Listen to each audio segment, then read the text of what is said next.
জুলাই আন্দোলনে হাসিনার পতন হলেও সেই ফ্যাসিস্ট ব্যবস্থা রয়ে গেছে।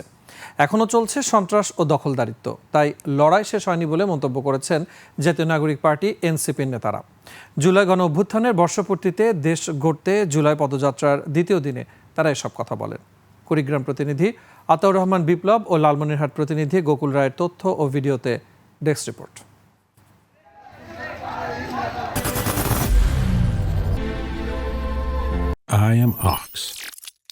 বুধবার বিকেলে লালমনিরহাটের এমটি হুসেন মাঠে আসতে শুরু করেন জাতীয় নাগরিক পার্টি এনসিপির নেতাকর্মীরা। পদযাত্রা শেষে মিলিত হন পথসভায়।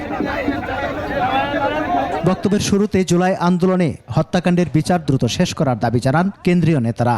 বলেন, প্রধান উপদেষ্টা শুধু নির্বাচনের অ্যাসাইনমেন্ট নিয়ে ক্ষমতায় বসেননি, ফেসিবাদে জড়িতদের এখনো কারোরই বিচার হয়নি। বিচার সংস্কার এবং নতুন সংবিধানের মধ্য দিয়ে যেতে হবে। কেবল একতরফা নির্বাচন করা হলে, কোনো ধরনের সংস্কার না হলে আমরা জাতীয় নাগরিক পার্টি সেই নির্বাচনে অংশগ্রহণ করব না এবং সেই নির্বাচন জনগণের নির্বাচন হবে না। এর আগে দুপুরে কুড়িগ্রামের ত্রিমোহনী এলাকা থেকে পদযাত্রা শুরু করে শহর প্রদক্ষিণ করেন এনসিপির নেতাকর্মীরা। পরে ঘুষপাড়া এলাকায় পথসভা থেকে বক্তারা নতুন দেশ গঠনে সবাইকে ঐক্যবদ্ধ থাকার আহ্বান জানান।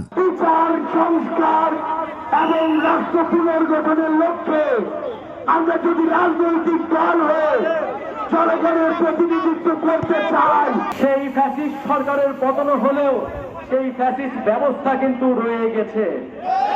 সেই মাফিয়াতন্ত্র, সেই সন্ত্রাস, সেই দখলদারিত্ব কিন্তু রয়ে গেছে। জেলা সমন্বয়ক মুকুল হোসেনের সভাপতিত্বে এ সময় বক্তব্য রাখেন এনসিপির উত্তরাঞ্চলের মুখ্য সংগঠক সার্জিস আলম ও দক্ষিণাঞ্চলের মুখ্য সংগঠক হাসনাত আব্দুল্লাহ। আওয়ামী লীগ পুলিশকে আওয়ামী লীগের বানাতে চেয়েছিল। 1 জুলাই রংপুর থেকে শুরু হয়েছে জাতীয় নাগরিক পার্টির মাসব্যাপী কর্মসূচি দেশ গড়তে জুলাই পদযাত্রা। সমর ইসলাম, ডেস্ক রিপোর্ট, 21 টেলিভিশন।